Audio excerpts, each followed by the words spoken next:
పెదబాల శిక్షకు స్వాగతం. ముదాకరాత్తమోదకం సదా విముక్తి సాధకం కళాధరావతంసకం విలాసిలోకరక్షకం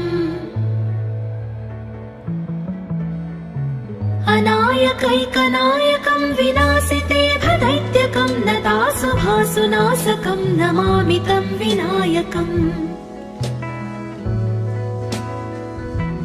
నదేతరాదిభీకరం నవోదితార్కభాస్వరం నమత్సురారినిచ్చరం నతాధికాపదుద్ధరం సురేశ్వరం నిధీశ్వరం గజేశ్వరం గణేశ్వరం మహేశ్వరం తమాశ్రయే పరాత్పరం నిరంతరం. సమస్తలోకశంకరం నిరస్తదైత్యకుంజరం దరేదరోదరం వరం వరే భవక్త్రమక్షరం. కృపాకరం క్షమాకరం ముదాకరం యశస్కరం మనస్కరం నమస్కృతాం నమస్కరోమి భాస్వరం. అకించనార్తిమార్జనం చిరంతనోక్తిభాజనం పురారి పూర్వనందనం సురారి గర్వచర్వణం. ప్రపంచనాశభీషణం ధనంజయాదిభూషణం కపోలదానవారణం భజే పురాణవారణం. నితాంతకాంతదంతకాంతిమంతకాంతకాత్మజం అచింత్యరూపమంతహీనమంతరాయ కృంతనం. హృదంతరే నిరంతరం వసంతమేవ యోగినాం తమేకదంతమేవ తం విచింతయామి సంతతం.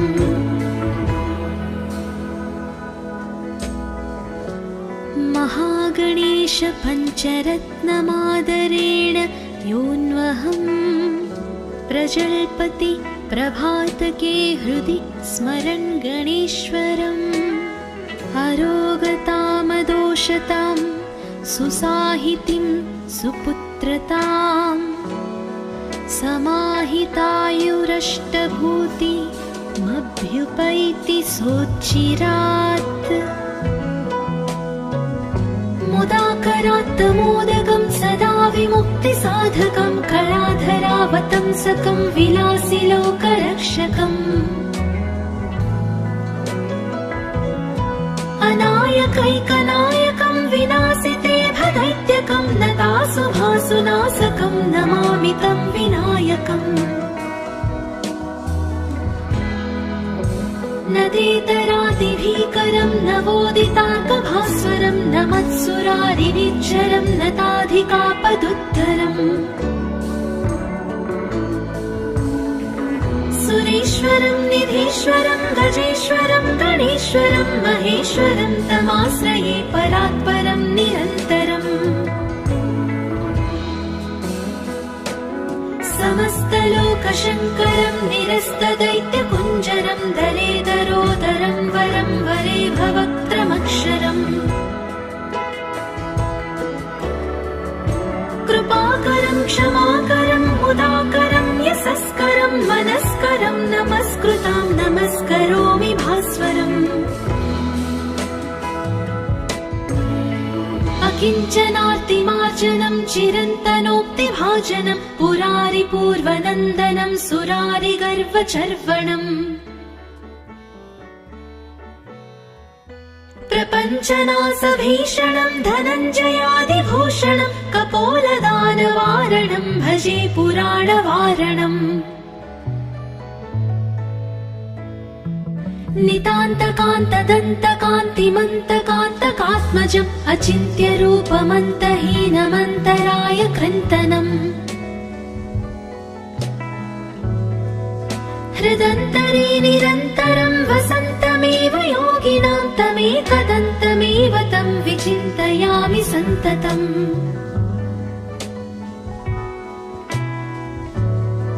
महागणेश पञ्चरत्नमादरेण योऽन्वहं प्रजल्पति प्रभातके हृदि स्मरन् गणेश्वरम्.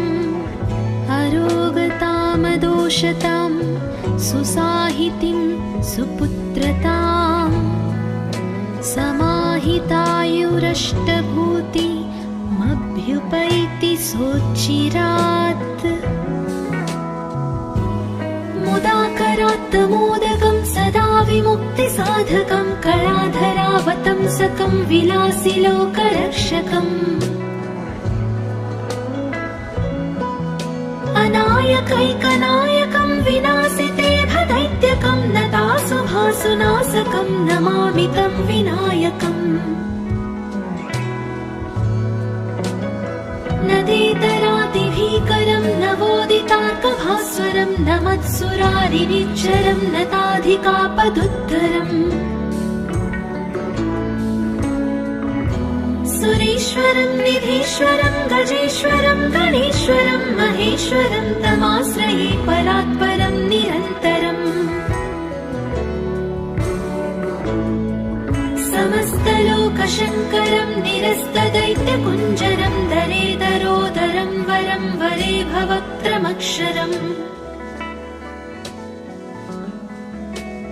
कृपाकरं क्षमाकरं मुदाकरं यशस्करं मनस्करं नमस्कृतां नमस्करोमि भास्वरम्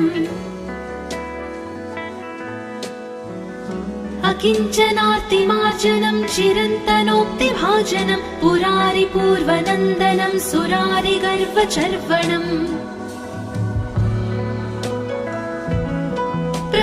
प्रपञ्चनासभीषणं धनञ्जयादिभूषणं कपोलदानवारणं भजे पुराणवारणम् नितान्तकान्तदन्तकान्तिमन्तकान्तकात्मजम् अचिन्त्यरूपमन्तहीनमन्तराय कृन्तनम् हृदन्तरे निरन्तरं वसन्तमेव योगिनां तमेकदन्तमेव तं विचिन्तयामि सन्ततम्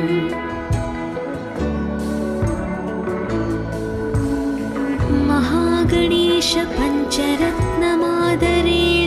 योऽन्वहम् प्रजल्पति प्रभातके हृदि स्मरन् गणेश्वरम् अरोगतामदोषतां सुसाहितिं सुपुत्रताम्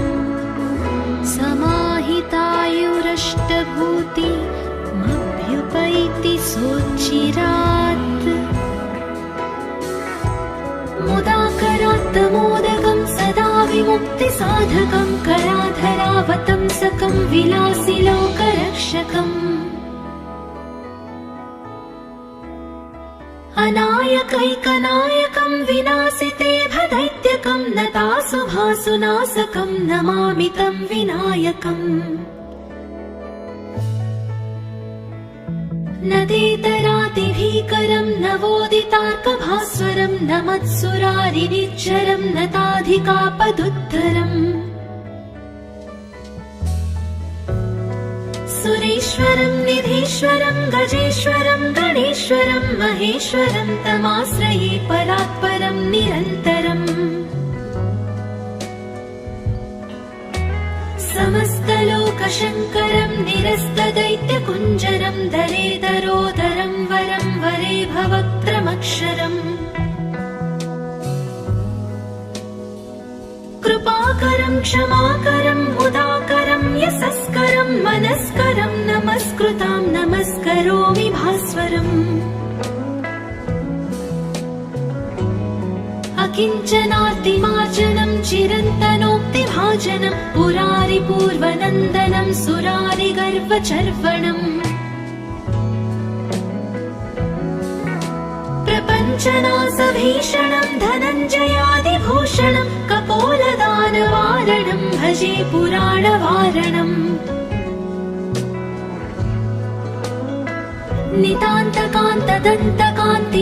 नितान्तकान्तदन्तकान्तिमन्तकान्तकात्मजम् अचिन्त्यरूपमन्तहीनमन्तराय कृन्तनम्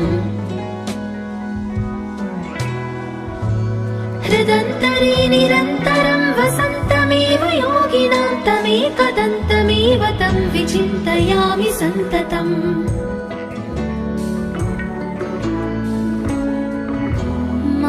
महागणेश पञ्चरत्नमादरेण योऽन्वहम् प्रजल्पति प्रभातके हृदि स्मरन् गणेश्वरम् अरोगतामदोषतां सुसाहितिं सुपुत्रताम् समाहितायुरष्टभूतिमभ्युपैति सोच्चिरात् मुदाकरात् मोदकं सदा विमुक्तिसाधकं कलाधरावतंसकं विलासिलोकरक्षकम् अनायकैकनायकं विनाशिते भदैत्यकं नतासुभासुनाशकं नमामि तं विनायकम् नदेतरादिभीकरं नवोदितार्कभास्वरं नमत्सुरारिनिज्जरं नताधिकापदुद्धरम् सुरेश्वरं निधीश्वरं गजेश्वरं गणेश्वरं महेश्वरं तमाश्रये परात्परं निरन्तरम् समस्तलोकशङ्करं निरस्तदैत्यकुञ्जरं दरेदरोदरं वरं वरे भवक्त्रमक्षरम् कृपाकरं क्षमाकरं मुदाकरं यशस्करं मनस्करं नमस्कृतां नमस्करोमि भास्वरम् अकिञ्चनातिमार्जनं चिरन्तनोक्तिभाजनं पुरारिपूर्वनन्दनं सुरारिगर्वचर्वणम् प्रपञ्चनासभीषणं धनञ्जयादिभूषणं कपोलदानवारणं भजे पुराणवारणम्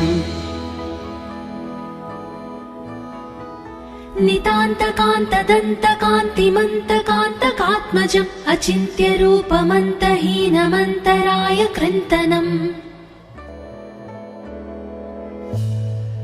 हृदन्तरे निरन्तरं वसन्तमेव योगिनां तमेकदन्तमेव तं विचिन्तयामि सन्ततम्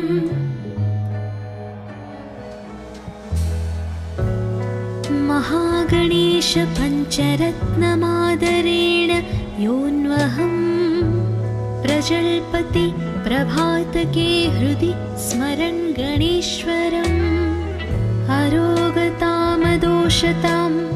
सुसाहितिं सुपुत्रताम् समाहितायुरष्टभूतिमभ्युपैति सोच्चिरात् मुदाकरात् मोदकं सदा विमुक्तिसाधकं कलाधरावतंसकं विलासिलोकरक्षकम् अनायकैकनायकं विनाशिते भदैत्यकं नतासुभासुनाशकं नमामि तं विनायकम् नदेतरादिभीकरं नवोदितार्कभास्वरं नमत्सुरारिनिज्जरं नताधिकापदुद्धरम् सुरेश्वरं निधीश्वरं गजेश्वरं गणेश्वरं महेश्वरं तमाश्रये परात्परं निरन्तरम् समस्तलोकशङ्करं निरस्तदैत्यकुञ्जरं दरेदरोदरं वरं वरे भवक्त्रमक्षरम् कृपाकरं क्षमाकरं मुदाकरं यशस्करं मनस्करं नमस्कृतां नमस्करोमि भास्वरम् अकिञ्चनार्तिमार्जनं चिरन्तनोक्तिभाजनं पुरारिपूर्वनन्दनं सुरारिगर्वचर्वणम् प्रपञ्चनासभीषणं धनञ्जयादिभूषणं कपोलदानवारणं भजे पुराणवारणम्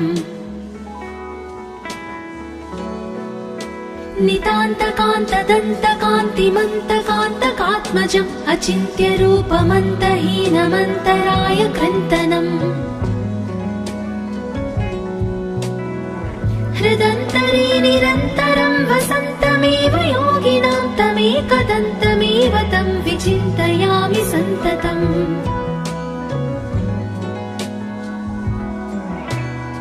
महागणेश पञ्चरत्नमादरेण योऽन्वहम् प्रजल्पति प्रभातके हृदि स्मरन् गणेश्वरम्। अरोगतामदोषतां सुसाहितिं सुपुत्रतां समाहितायुरष्टभूतिमभ्युपैति सोच्चिरात्। मुदाकरात् मोदकं सदा विमुक्तिसाधकं कलाधरावतंसकं विलासिलोकरक्षकम्। अनायकैकनायकं विनाशितेभदैत्यकं नतासुभासुनाशकं नमामि तं विनायकम्। नदेतरातिभीकरं नवोदितार्कभास्वरं नमत्सुरारिनिच्चरं नताधिकापदुद्धरम्। सुरेश्वरं निधीश्वरं गजेश्वरं गणेश्वरं महेश्वरं तमाश्रये परात्परं निरन्तरम्। समस्तलोकशङ्करं निरस्तदैत्यकुञ्जरं दलेदरोदरं वरं वरे भवक्त्रमक्षरम्।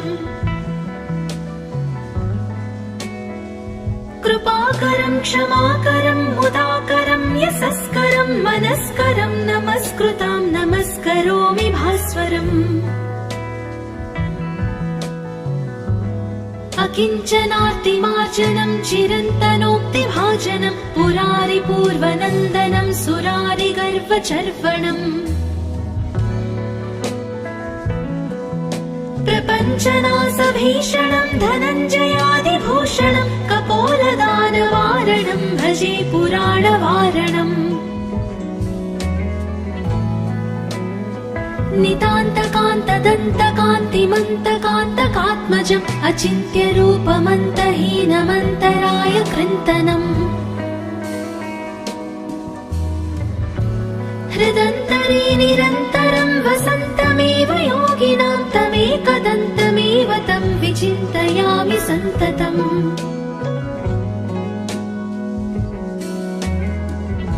महागणेश पञ्चरत्नमादरेण योऽन्वहम् प्रजल्पति प्रभातके हृदि स्मरन् गणेश्वरम्।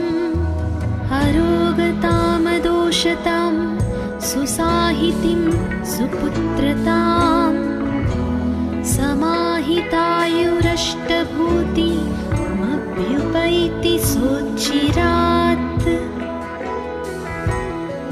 मुदाकरात् मोदकं सदा विमुक्तिसाधकं कलाधरावतंसकं विलासिलोकरक्षकम्।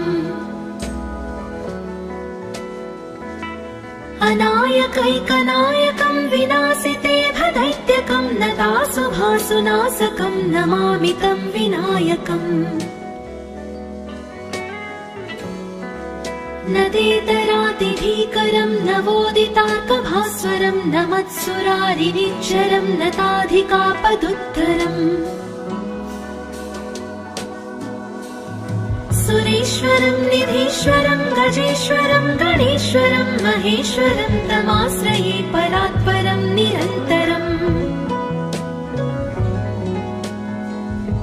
समस्तलोकशङ्करं निरस्तदैत्यकुञ्जरं दलेदरोदरं वरं वरे भवक्त्रमक्षरम्।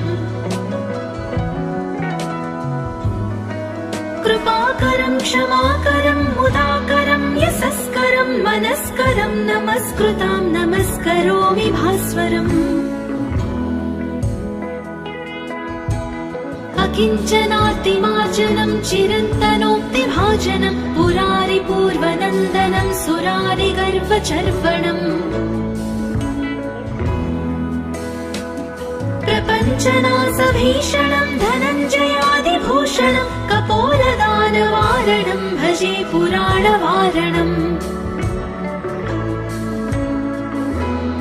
नितान्तकान्तदन्तकान्तिमन्तकान्तकात्मजम् अचिन्त्यरूपमन्तहीनमन्तराय कृन्तनम्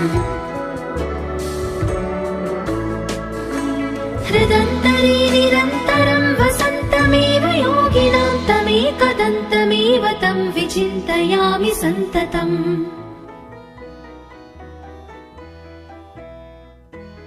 महागणेश पञ्चरत्नमादरेण योऽन्वहम् प्रजल्पति प्रभातके हृदि स्मरन् गणेश्वरम् अरोगतामदोषतां सुसाहितिं सुपुत्रताम् समाहितायुरष्टभूतिमभ्युपैति सोच्चिरात् मुदाकरात् मोदकं सदा विमुक्तिसाधकं कलाधरावतंसकं विलासिलोकरक्षकम् अनायकैकनायकं विनाशितेभदैत्यकं नतासुभासुनाशकं नमामि तं विनायकम् नदेतरादिभीकरं नवोदितार्कभास्वरं नमत्सुरारिनिच्चरं नताधिकापदुद्धरम् सुरेश्वरं निधीश्वरं गजेश्वरं गणेश्वरं महेश्वरं तमाश्रये परात्परं निरन्तरम् समस्तलोकशङ्करं निरस्तदैत्यकुञ्जरं दरेदरोदरं वरं वरे भवक्त्रमक्षरम् कृपाकरं क्षमाकरं मुदाकरं यशस्करं मनस्करं नमस्कृतां नमस्करोमि भास्वरम् अकिञ्चनातिमार्जनं चिरन्तनोक्तिभाजनं पुरारिपूर्वनन्दनं सुरारिगर्वचर्वणम् प्रपञ्चनासभीषणं धनञ्जयादिभूषणं कपोलदानवारणं भजे पुराणवारणम्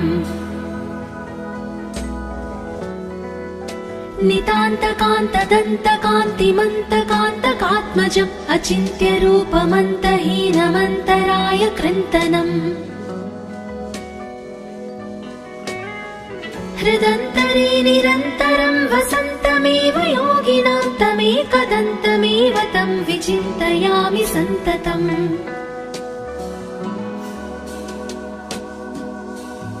महागणेश पञ्चरत्नमादरेण योऽन्वहम् प्रजल्पति प्रभातके हृदि स्मरन् गणेश्वरम् अरोगतामदोषतां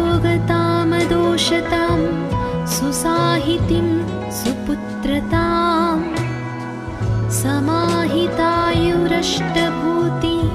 समाहितायुरष्टभूतिमभ्युपैति सोच्चिरात् मुदाकरात् मोदकं सदा विमुक्तिसाधकं कलाधरावतंसकं विलासिलोकरक्षकम् अनायकैकनायकं विनाशितेभदैत्यकं नतासुभासुनाशकं नमामि तं विनायकम् नदेतरादिभीकरं नवोदितार्कभास्वरं नमत्सुरारिनिच्चरं नताधिकापदुद्धरम् सुरेश्वरं निधीश्वरं गजेश्वरं गणेश्वरं महेश्वरं तमाश्रये परात्परं निरन्तरम्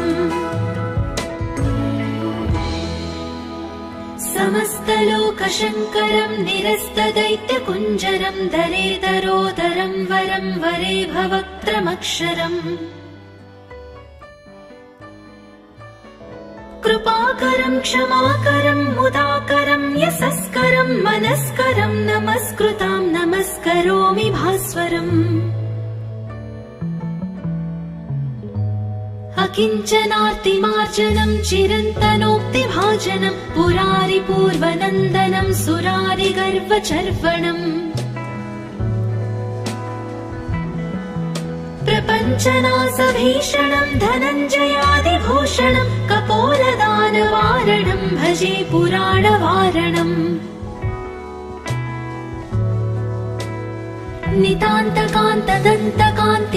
नितान्तकान्तदन्तकान्तिमन्तकान्तकात्मजम् अचिन्त्यरूपमन्तहीनमन्तराय कृन्तनम्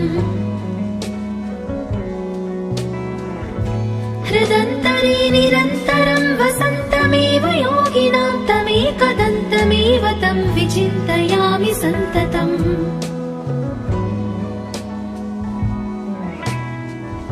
महागणेश पञ्चरत्नमादरेण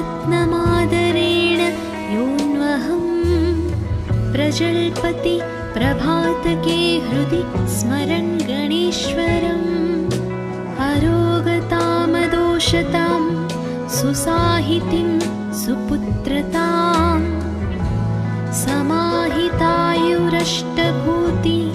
समाहितायुरष्टभूतिमभ्युपैति सोच्चिरात् मुदाकरात्तमोदकं सदा विमुक्तिसाधकं कलाधरावतंसकं विलासिलोकरक्षकम् अनायकैकनायकं विनाशितेभदैत्यकं नतासुभासुनाशकं नमामि तं विनायकम् नदेतरातिभीकरं नवोदितार्कभास्वरं नमत्सुरारिनिच्चरं नताधिकापदुत्तरम् सुरेश्वरं निधीश्वरं गजेश्वरं गणेश्वरं महेश्वरं तमाश्रये परात्परं निरन्तरम् समस्तलोकशङ्करं निरस्तदैत्यकुञ्जरं दरेदरोदरं वरं वरे भवक्त्रमक्षरम् कृपाकरं क्षमाकरं मुदाकरं यशस्करं मनस्करं नमस्कृतां नमस्करोमि भास्वरम् अकिञ्चनातिमार्जनं चिरन्तनोक्तिभाजनं पुरारिपूर्वनन्दनं सुरारिगर्वचर्वणम् प्रपञ्चनासभीषणं धनञ्जयादिभूषणं कपोलदानवारणं भजे पुराणवारणम्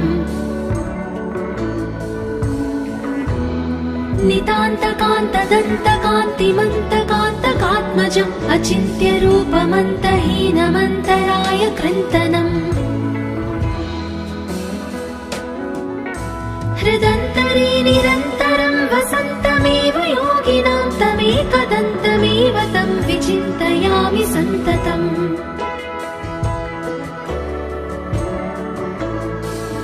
महागणेश पञ्चरत्नमादरेण योऽन्वहं प्रजल्पति प्रभातके हृदि स्मरन् गणेश्वरम् अरोगतामदोषतां सुसाहितिं सुपुत्रतां समाहितायुरष्टभूतिमभ्युपैति सोच्चिरात् मुदाकरात्तमोदकं सदा विमुक्तिसाधकं कलाधरावतंसकं विलासिलोकरक्षकम् अनायकैकनायकं विनाशितेभदैत्यकं नतासुभासुनाशकं नमामि तं विनायकम् नदेतरातिभीकरं नवोदितार्कभास्वरं नमत्सुरारिनिच्चरं नताधिकापदुत्तरम् सुरेश्वरं निधीश्वरं गजेश्वरं गणेश्वरं महेश्वरं तमाश्रये परात्परं निरन्तरम् समस्तलोकशङ्करं निरस्तदैत्यकुञ्जरं दरेदरोदरं वरं वरे भवक्त्रमक्षरम् कृपाकरं क्षमाकरं मुदाकरं यशस्करं मनस्करं नमस्कृतां नमस्करोमि भास्वरम् किञ्चनार्तिमार्जनं चिरन्तनोक्तिभाजनं पुरारिपूर्वनन्दनं सुरारिगर्वचर्वणम् प्रपञ्चनासभीषणं धनञ्जयादिभूषणं कपोलदानवारणं भजे पुराणवारणम्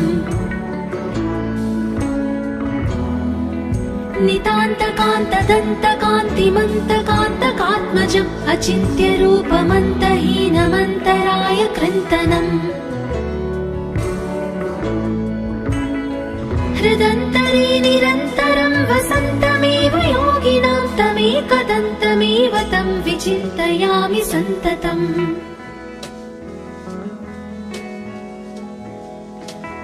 महागणेश पञ्चरत्नमादरेण योऽन्वहं प्रजल्पति प्रभातके हृदि स्मरन् गणेश्वरम् अरोगतामदोषतां सुसाहितिं सुपुत्रतां समाहितायुरष्टभूतिमभ्युपैति सोच्चिरात्